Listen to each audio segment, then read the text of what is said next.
Alright, so I'm going to be talking about a jig now. This is a finesse jig. They're all different kinds of jigs, football style where you have the head looking kind of like a football, and there's more of a pointed finesse. I'm glad that a lot of people are starting to back out of it because it's a terrible head design, but what I like is the ball style finesse jig. It's probably the best all around versatility. I really like it when they paint the eyes on there. I think it just really helps get a strike because bass tend to key in on little eyes like that, little details. That's why they always put it on crankbaits and stuff like that. Even the oldest lures have painted eyes on there, even if the body really isn't painted too well.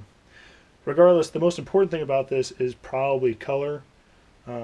Jigs, you can pretty much fish them, I mean, just about any way. I can swim these, I can just jig them, I can hop them, I can scuttlebutt them, and I'll still catch fish.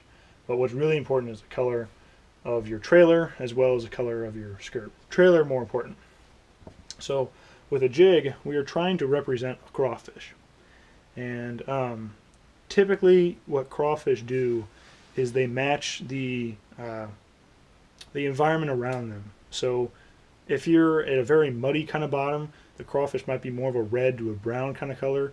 If you're fishing rocky bottom, the crawfish that live in those rocks are going to match the color of those rocks, so it'll be tan or maybe a brown, or maybe even like a kind of like a white.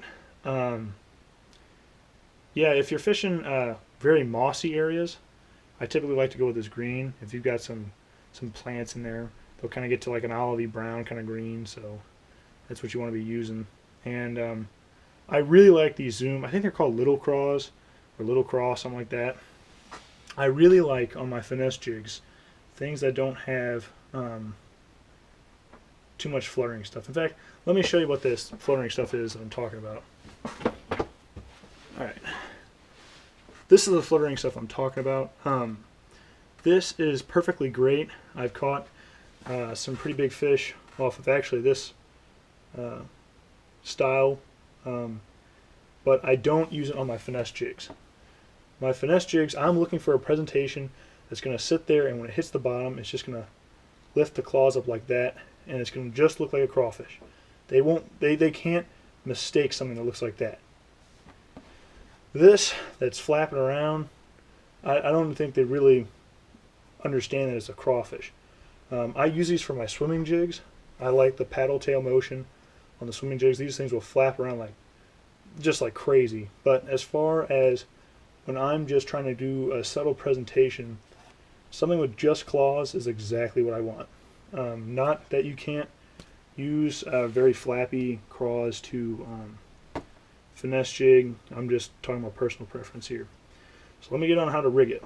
So what you're going to first do is determine the obviously the color of this, but the season that you're in, and you're going to determine basically how long this trailer is going to be. You're never going to use a full trailer, not really. It won't fish too properly, it won't fish too good. So yeah, the way you rig it is you line it up and you see just how much you want to use. And typically during the earlier times of the year, like March and April, when they're kind of like more in the pre-spawn pattern, I go very small, very compact, very small body. And what that is I'm basically have my skirt like this, to where the claws basically just barely come past the skirt.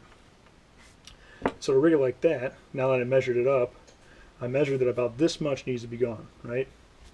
So you just go ahead and take that off, and then you're going to just take it nice and slow and thread it down, come out the end, slide her down, and there you go.